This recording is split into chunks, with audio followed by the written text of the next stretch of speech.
Chris, you're looking a lot leaner. Tell our viewers kind of what you've been doing over the past year, or ever since you kind of made a lifestyle change. Yeah, over the past year, I've been doing a return to a ketogenic diet.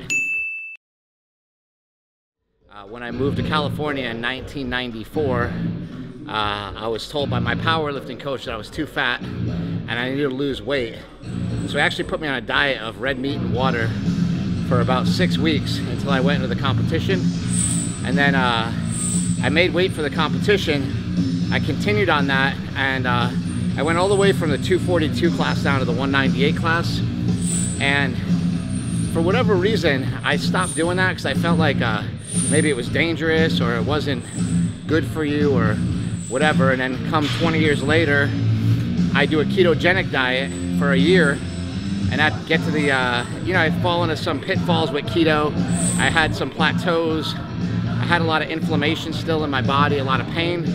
So I talked to Dr. Sean Baker, who said, hey, you ever heard of this diet, red meat and water kind of thing, a carnivore diet? And I'm like, actually, I have. Actually, I did it way before you did. And so basically, I went back to that.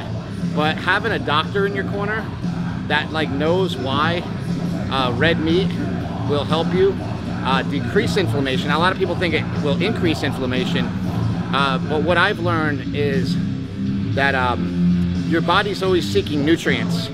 And if you look at the nutrient profile of red meat and you compare that to any fruit or vegetable on the planet, red meat will kill it. Even further, it's disgusting, but if you compare beef liver to even beef liver with the amount of nutrients it has kills even beef. So it's not a bad idea to incorporate some of that stuff. Mark and I are still trying to figure out how to do that without being too gross. I hear you take like beef heart and you grind it up and you put it in your ground beef.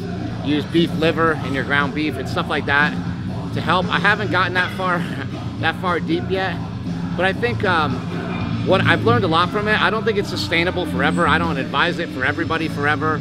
Obviously, it's kind of crazy. It's a little bit off the deep end to a lot of people, and I understand that. And that's why I just say, like, this is what I'm doing. You can never be wrong if you tell people what you're doing and what works for you, and that's just what I like to do. I'm not a doctor. I'm just a filmmaker that likes to share my experience with a lot of people. So when it comes to the diet, I think a ketogenic diet is very healthy and very sustainable, but I've also learned a lot. I used to dump fat on everything, and fat that's devoid of nutrients like butter and MCT oil, like if you're having 3 or 4 cups of bulletproof coffee a day, which I was doing in the beginning. Bulletproof coffee is okay to have like maybe once a day, I'd say, to get you, you know, maybe even extend your intermittent fasting. But even better than bulletproof coffee, actually way better, would be bone broth. Bone broth has about 10 grams of protein. Hot liquid fills up your stomach, makes you not want to eat. So if you're doing a fast, also, if you're doing a fast, if you eat under 50 calories, you're still fasting. So this morning I woke up and I had bone broth, and bone broth is only 40 calories in the whole thing. I had the whole thing of bone broth.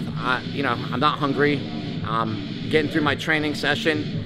Put a ton of salt in that bone broth too, because we've been lied to about salt a long time ago. People told you salt would raise your blood pressure and cause all these problems. That's only in certain people. So it's not in everybody. We need salt. It's an essential mineral. And I think that we just need to look into our nutrition a little bit further. Bottom line is, anybody that's watching this just needs to know that no amount of processed carbs is a good amount. You know, they're just really made up foods. Even the food industry itself, the people that make Oreos and Doritos, they actually call it food stuff. They don't call it food. They label it as food stuff, and they label, Coca-Cola labels their customers as heavy users. It's not like, hey, we have a really fan favorite here or a customer. They call them heavy users. So it's a drug, you know, and a lot of people don't look at it that way, but I do. It's a drug, and these processed carbs are basically a poison that have put over half the people in the United States in a hospital. They're there for metabolic diseases. They're there for malfunctions of their metabolism, They're not there because they actually got sick from something that, you know, that was in the air or whatever. And then the rest of them are there for broken bones and hip surgeries and other things like that. But even a lot of that stuff, like I had double hip replacement surgery, that may have been avoided or prolonged had I been eating right my whole life, you know? So a lot of these things, these arthritic conditions and stuff, they tend to keep deteriorating your body if you're not getting the right nutrients. So I would just say look into your nutrition, whatever you decide to do.